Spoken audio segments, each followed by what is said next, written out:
আসসালামু আলাইকুম বিয়াস। আশা করি আল্লাহর রহমতে সবাই ভালো আছেন। আপনারা কি জানেন ইবলিস শয়তানের ইতিহাস কি? হয়তো অনেকেরই জানেন না। আজকের ভিডিওটা যদি দেখেন তাহলে সম্পূর্ণ বুঝতে পারবেন ইবলিস শয়তানের ইতিহাস। তো আর দেরি না করে মূল ভিডিওটা শুরু করা যাক। সম্পূর্ণ ভিডিওটা দেখার অনুরোধ রইল, তাহলে বুঝতে পারবেন। আল্লাহ রাব্বুল আলামিন বলছেন ওয়ালাকাদ খালাকনাকুম, নিঃসন্দেহে আল্লাহ রাব্বুল আলামিন সেই সত্তা যিনি তোমাদেরকে সৃষ্টি করেছেন। সুম্মা সাওয়ারনাকুম, এরপর তোমাদেরকে আকৃতি দান করেছেন, সুন্দর অবয়ব কাঠামো দান করেছেন, দৈহিক কাঠামো। সুম্মা কুলনা লিল মালাইকাতি ইসজুদু লিআদম, এরপরে আল্লাহ রাব্বুল আলামিন সমস্ত ফেরেশতাদেরকে বলেছেন যে তোমরা আদমকে সিজদা করো। আর সূরা বাকারার মধ্যে আছে আল্লাহ পাক সৃষ্টি করার পরে আদম আলাইহিস সালামকে নাম শিক্ষা দিয়েছেন, অর্থাৎ জ্ঞান শিক্ষা দিয়েছেন, এবং এমন জ্ঞান শিক্ষা দিয়েছেন যেই জ্ঞান ফেরেশতারাও জানতেন না। আল্লাহ পাক ফেরেশতাদেরকে বলেছিলেন যে তোমরা এই নামগুলো বলে দাও দেখি, যদি তোমরা সত্যবাদী হয়ে থাকো। ফেরেশতারা এই নামগুলো বলতে পারেননি। তারা বলেছিলেন লা ইলমা লানা ইল্লা মা আল্লামতানা, আপনি আমাদেরকে যা শিখিয়েছেন এর বাইরে আমাদের কোনো জ্ঞান নেই। এরপর আল্লাহ পাক আদম আলাইহিস সালামকে বলেছেন আদম তুমি নামগুলো বলে দাও দেখি। এরপর আদম আলাইহিস সালাম সুন্দর করে সব নামগুলো বলে দিয়েছেন, কারণ আল্লাহ পাক তাকে সেই জ্ঞান শিক্ষা দিয়েছিলেন। এরপরে আল্লাহ রাব্বুল আলামিন ফেরেশতাদেরকে বলেছেন তোমরা আদমকে এখন সিজদা করো, কারণ জ্ঞানের মানদণ্ডে আদম তোমাদের চেয়ে শ্রেষ্ঠ। আর আমরা সেই আদম সন্তান, যদিও বা পৃথিবীতে আসার পরে আমরা আমাদের পরিচয়টা ভুলে গেছি। সেই আদম সন্তান যে আদমকে আল্লাহ রাব্বুল আলামিন ফেরেশতাদেরকে দিয়ে সম্মানিত করলেন, সিজদা করালেন, সেই আদম সন্তান এখন আল্লাহর জমিনে শিরক করে, নবী সাল্লাল্লাহু আলাইহি ওয়াসাল্লামের সুন্নতের অনুসরণ করতে চায় না, নবীদের আদর্শ মানতে চায় না, কোরআন এবং সুন্নাহ মেনে জীবন করতে চায় না। সেই আদম সন্তান এখন জেনা করে, ব্যভিচার করে, মাদকদ্রব্য পান করে, সমকামী। সেই আদম সন্তান এখন ঘুষ খাচ্ছে, সুদ খাচ্ছে, দুর্নীতি করছে, অন্যের সম্পদ আত্মসাৎ করছে, অন্যায়ভাবে মানুষকে হত্যা করছে। এমন কোনো গুনাহ নাই যে সেই আদম সন্তান করছে না। কোন আদম সন্তান? যার পিতাকে আল্লাহ রাব্বুল আলামিন কি করলেন? ফেরেশতাদেরকে দিয়ে সেজদা করালেন। তাহলে চিন্তা করেন যে আমরা আমাদের পরিচয়টা কি পরিমাণ হারিয়ে ফেলেছি। আমরা তো চেতনার কথা বলি না, শেকড়ের কথা বলি না, আমরা সংস্কৃতির কথা বলি না। এই কথাগুলো আমরা বলি। আমাদের সত্যিকারের চেতনা হচ্ছে ইসলামিক চেতনা। সত্যিকারের শেকড় হচ্ছে এই শেকড় যে আমরা আদম আলাইহিস সালামের সন্তান, যে আদমকে আল্লাহ রাব্বুল আলামিন ফেরেশতাদেরকে দিয়ে সেজদা করিয়েছেন জ্ঞানের কারণে। আজকে সেই আদম সন্তান দেখবেন জ্ঞান অর্জন করতে চায় না, দিনের জ্ঞান অর্জন করতে চায় না, দুনিয়ার জ্ঞান অর্জন করতে চায়, দিনের জ্ঞান অর্জন করতে চায় না। যে জ্ঞান তাকে পরকালে নাজাতের ওসিলা করবে, সেই কোরআনটুকু তিলাওয়াতও করতে চায় না, তিলাওয়াত করা শিখতেও চায় না, আগ্রহই নাই। তাহলে আমরা কি পরিমাণে আমাদের শেকড়টা ভুলে গেছি, চেতনা হারিয়ে ফেলেছি, আমাদের মূল সংস্কৃতি থেকে দূরে সরে আসছি। একটু চিন্তা করেন। সামনে যাই। আল্লাহ রাব্বুল আলামিন বলছেন এরপর সুন্দর আকৃতি দিয়ে আদমকে আমি ফেরেশতাদেরকে দিয়ে সেজদা করালাম। ফাসাজাদু, সবাই সেজদা করল, প্রত্যেকটা ফেরেশতাই কি করলো? সেজদা করলো। ইল্লা ইবলিস, কে সেজদা করলো না? ইবলিস। ইবলিস সেজদা করলো না। ইবলিস কে ছিল? সে কিন্তু কোনো ফেরেশতা ছিল না। সে ছিল একজন জিন। কানা মিনাল জিন, সূরা কাহফে আল্লাহ পাক বলেছেন কানা মিনাল জিন, সে জিনদের একজন ছিল। ঠিক আছে? সে আল্লাহ রাব্বুল আলামিনের এত বেশি ইবাদত করেছিল যে আল্লাহ রাব্বুল আলামিন তাকে এক পর্যায়ে ফেরেশতাদের উপরে একটা দায়িত্বশীল বানিয়ে দিয়েছিল। ঠিক আছে? তো কিন্তু তার মনের ভিতরে একটা কিবর বা অহংকার ছিল, যে অহংকারের কারণে সে কিন্তু আল্লাহ পাকের এই নির্দেশটা পালন করলো না, লঙ্ঘন করলো। আমরা সামনে যাই। লাম ইয়াকুম মিনাস সাজিদিন, আল্লাহ পাক বলছেন সে সিজদাকারীদের অন্তর্ভুক্ত ছিল না। কে? ইবলিস। আচ্ছা, ক্বালা, আল্লাহ পাক এবার বলছেন মা মানাআকা আল্লা তাসজুদা ইয আমারতুক। আল্লাহ পাক বলছেন হে ইবলিস, কিসে তোমাকে নিষেধ করলো, কে তোমাকে বারণ করলো আদমকে সিজদা করতে, যাকে আমি সিজদা করার আদেশ করেছি? কি জন্য করলে না? সোজা কথায় তুমি কি জন্য সিজদা করলে না আদমকে? মা মানাআকা, তোমাকে কে বারণ করলো? এবার ইবলিস তার দলিল পেশ করছে। সে বলছে যে ক্বালা আনা খায়রুম মিন, সে বলল আমি আদমের চাইতে উত্তম। আসসালাতু খায়রুম মিনান নাওম, এটা জানেন না? ঘুমের চেয়ে নামাজ উত্তম। ঠিক এভাবেই সে ইবলিস বলছে কি আনা খায়রুম মিন, আমি তার চেয়ে উত্তম। কি কারণে উত্তম? খালাকতানি মিন নার ওয়া খালাকতাহু মিন তিন। হে আল্লাহ, আপনি আমাকে সৃষ্টি করেছেন আগুন দিয়ে। জিনদেরকে কি দিয়ে সৃষ্টি করা হয়েছে? আগুন দিয়ে। ফেরেশতাদেরকে কি দিয়ে? নূর দিয়ে। তাহলে এখানে প্রমাণ হলো যে ইবলিস কিন্তু ফেরেশতা নয়। আমাকে সৃষ্টি করেছেন আগুন দিয়ে, ওয়া খালাকতাহু মিন তিন, এবং আদমকে সৃষ্টি করেছেন তিন মানে কাদামাটি দিয়ে। তার মানে আগুন কাদামাটির চেয়ে সুপিরিয়র, বেশি মর্যাদা সম্পন্ন, ওর মানে কে আছে আর কি, এই কারণে সে সিজদা করল না। এবার আল্লাহ রাব্বুল আলামিন বলছেন ক্বালা ফাহবিত মিনহা, ইবলিস এখান থেকে নেমে যাও। এটা কোন জায়গা? একদম মহাকাশের উপরে না, নাকি পৃথিবীতে? এটা 7 আসমানের উপরের ঘটনা। ইতিহাস শুরু হয়েছে মহাবিশ্বে। মানুষের অস্তিত্বও ছিল না, এমন একটা সময় চলে গেছে। মহাবিশ্বে কোটি কোটি বছর চলে গেছে যখন মানুষ বলতে কিছু ছিল না। ছিল না। অনেক পরে মানুষকে সৃষ্টি করা হয়েছে। এখন দুনিয়াতে মানুষের চলাচল দেখলে মনে হয় মহাবিশ্বে সে একাই আছে, আর কেউ নাই, তাই না?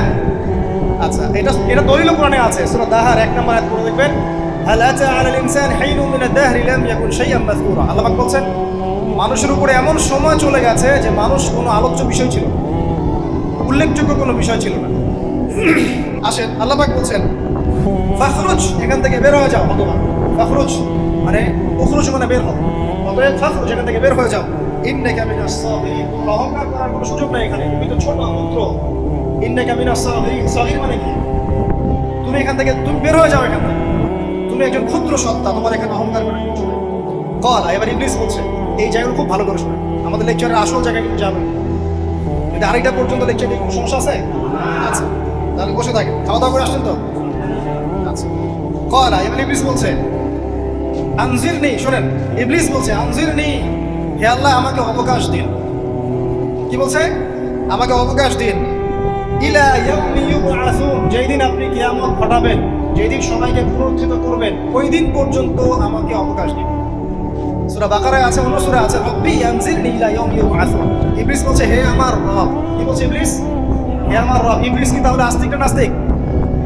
কথা বলেন, ইবলিস কি আস্তিক না নাস্তিক?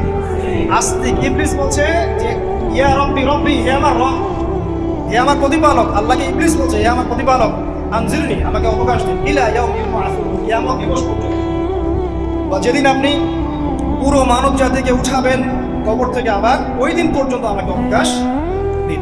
তার মানে কিয়ামত যে হবে এটা নতুন করে লেখা হয় নাই, সভ্যতা হিস্ট্রি শুরু থেকেই কিয়ামত ছিল। কথা বুঝতে পারছেন? ফেরেশতারাও জানতেন যে একদিন মহাবিশ্ব ধ্বংস হয়ে যাবে। যখন পৃথিবীতে মানুষকে পাঠানো হয়নি তার আগেই ফেরেশতারা জানতেন, আল্লাহ পাকের ইলমে ছিল এবং তিনি এটা ফয়সালা করে দিয়েছিলেন যে একদিন এই পুরো মহাবিশ্ব ধ্বংস হবে। ইবলিস আগে থেকে জানতো যে কিয়ামত হবে, এই জন্য সে বলছে আমাকে কিয়ামত পর্যন্ত অবকাশ দিন।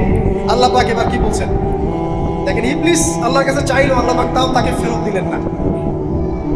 আর আমরা আল্লাহর কাছে চাইতে এখন হতাশা হই না, দোয়া করতে থাকি আর বলি যে আমার দোয়া তো কবুল হচ্ছে না। ইবলিস একটা জিনিস চাইলো, আল্লাহ পাক বললেন ক্বালা ইন্নাকা মিনাল মুনজারিন, যাও তুমি অবকাশ প্রাপ্তদের একজন, তোমাকে অবকাশ দেয়া হবে। এক কথায় তোমার দোয়া কবুল করা হয়েছে, তোমার অবকাশ তোমাকে দেয়া হবে, কারণ আল্লাহ পাক এটা পরীক্ষা করবেন ইবলিসকে দিয়ে মানুষ জাতিকে। ক্বালা, এবার ইবলিসের চ্যালেঞ্জ শুনেন, এটাই আমাদের আজকের লেকচারের মূল পয়েন্ট। এই জায়গা থেকে ইবলিস চ্যালেঞ্জ করছে। কি চ্যালেঞ্জ করছে? ফাবিমা আগওয়াইতানি, হে আল্লাহ আপনি যে কারণে আমাকে বিচ্যুত করলেন, আমি আমার যে কৃতকর্মের কারণে আপনার রহমত থেকে বঞ্চিত হয়ে গেলাম, ঠিক আছে, লাআকুদান্না লাহুম সিরাতাকাল মুস্তাকিম, আমি সেই আদমের এবং আদমের সন্তানের সরল পথে পথ পেতে বসে থাকবো। কথাটা ভালো করে বোঝেন। ইবলিস চ্যালেঞ্জ করলো কাকে? আল্লাহকে। যে কারণে আল্লাহ আপনি আমাকে বহিষ্কার করলেন, এখন আমি কি করব? আমি এই আদম সন্তানের সরল পথে, আপনাকে পাওয়ার এই পথে, পথের আনাচে কানাচে আমি ওত পেতে বসে থাকবো। কি জন্য বসে থাকবো? যাতে করে আমি আদম সন্তানকে বিচ্যুত করতে পারি। শুধু তাই নয়, সে আরো বলছে সুম্মা লাআতিয়ান্নাহুম, আমি শুধু বসেই থাকবো না, আমি আদম সন্তানের কাছে আসবো। মিন বাইনি আইদিহিম, তার সামনে থেকে আসবো, ওয়া মিন খালফিহিম, আদম সন্তানের পিছন থেকে আসবো, ওয়া আন আইমানিহিম, তার ডান দিক থেকে আসবো, ওয়া আন শামাইলিহিম, তার বাম দিক থেকে আসবো। ওয়ালা তাজিদু আকসারাহুম শাকিরিন। আল্লাহ পাক আপনি তাদের বেশিরভাগকেই শুকরগুজার পাবেন না। কথা কি ক্লিয়ার না? কোনো সমস্যা? ইবলিস কি চ্যালেঞ্জ করবো? আমি শুধু বসেই থাকবো না, ডান দিক থেকে আসবো, বাম দিক থেকে আসবো, সামন থেকে আসবো, পিছন থেকে আসবো। আমি আদম সন্তানকে পথভ্রষ্ট করেই ছাড়বো, আপনি আদম সন্তানের বেশিরভাগকে পথভ্রষ্ট করবেন। ইবলিসের কথা কি বাস্তব প্রতিফলন দেখা যায় এখন সমাজে? বেশিরভাগ মানুষ নামাজ পড়ে না পড়ে না, বেশিরভাগ মানুষ সুদ খায় না খায় না, বেশিরভাগ যুব সমাজ জেরা করতেছে না করতেছে না, বেশিরভাগ লোক মাদক খাচ্ছে না খাচ্ছে না। পৃথিবীর কোনো জায়গায় আল্লাহর বিধান আছে কি নাই? দুই একটা জায়গায় আছে আইওয়াশ, শোডাউন। বেশিরভাগ নারী পর্দায় চলে না চলে না, বেশিরভাগ মানুষ রোজা রাখে না রাখে না, বেশিরভাগ মানুষ যাকাত দেয় কি দেয় না। তাহলে ইবলিস যে বলবো আপনি বেশিরভাগকেই শুকরগুজার পাবেন না। বেশিরভাগ মানুষ পরকালের স্বার্থে কাজ করে না, দুনিয়ার স্বার্থে কাজ করে। কতজন মানুষ আল্লাহ পাকের দিনটাকে প্রচার প্রসার প্রতিষ্ঠার কথা বলে বা কোরআন সুন্নাহর কথাগুলো মেনে চলে? কতজন মানুষ? বেশিরভাগ লোক মেনে চলে। তাহলে ইবলিস কি সফল না ব্যর্থ? ইবলিসের চ্যালেঞ্জ কি সফল না ব্যর্থ? ইবলিসের কথা সে কিন্তু অক্ষরে অক্ষরে পালন করেছে। আর এই ইবলিসকে আল্লাহ পাক কেন পৃথিবীতে নিয়েছেন? আমাদেরকে পরীক্ষা করার জন্য, যেন আমরা এই সম্পদ থেকে বিচ্যুত না পাই। সামনে যান, আরো কঠিন কথা আছে। قال اخرج منها, আল্লাহ পাক বলছেন এখান থেকে বের হয়ে যাও। মাযউমান মাদহুরা, এক অপদস্থ লাঞ্ছিত হয়ে এখান থেকে বের হয়ে যাও। লামান তাবিআকা মিনহুম, তুমি তো চ্যালেঞ্জ করলে আমাকে, ঠিক আছে, কিন্তু যে ব্যক্তি যেই তোমার অনুসরণ করবে, আল্লাহ পাকের কথা শুনেন, যেই তোমার অনুসরণ করবে, লাআমলাআন্না জাহান্নামা মিনকুম আজমাইন, যে পুরুষ বা নারী যেই হোক না কেন, যে আদম সন্তান ইবলিস তোমার অনুসরণ করবে, তোমার পথ ধরবে, আমি তোমাকে সহ এদের সবাইকে দিয়ে জাহান্নাম করব। আল্লাহর কিচ্ছু যায় আসে না। আল্লাহ পাক যদি এই পুরো পৃথিবীটাকেও জাহান্নামে নিক্ষেপ করেন অবাধ্যতার কারণে, আল্লাহ পাক কিছু যায় আসে? ওই যে আপনাদের এখানে নদী আছে না, কি বালাসী ঘাট, এখানে চর আছে না, চরের মধ্যে একটা বালুর কণার কি দাম আছে বলুন তো? একটা বালুর কণার কোন দাম আছে? এই পুরো মহাবিশ্বের পৃথিবীর অবস্থান এর চেয়েও কম। পুরো পৃথিবীর মানুষ যদি আল্লাহর অবাধ্য হয়, আল্লাহ পাক যদি পুরো দুনিয়াটাকে ধ্বংস করে দেন, জাহান্নামে নিক্ষেপ করেন, আল্লাহ পাকের কিছু যায় আসবে কিনা? এবার আসেন, এখান থেকে আমরা বুঝতে পারলাম ইবলিস একটা তৃতীয় সত্তা। আল্লাহ পাক আদম আলাইহিস সালামকে সৃষ্টি করলেন, নাম শিক্ষা দিলেন, সিজদা করালেন, ইবলিসকে সিজদা করতে বললেন, সে চ্যালেঞ্জ করলো এটা যে আমি ওর চেয়ে উত্তম, আপনি ভুল, আমি সঠিক। সে অহংকার করলো এবং একই সাথে সে আদমকে পথভ্রষ্ট করার চ্যালেঞ্জও করে বসলো। আল্লাহ পাক ঘোষণা করলেন, যদি কোনো আদম সন্তান তোমাকে ফলো করে, তোমাকে সহ তাকে আমি জাহান্নামে নিক্ষেপ করব। ঠিক আছে? এই পর্যন্ত। গাইস, ভিডিওটা ভালো লাগলে আমাদের চ্যানেলটি সাবস্ক্রাইব করে দিবেন। দেখা হবে পরে একটি ভিডিওতে। আসসালামু আলাইকুম।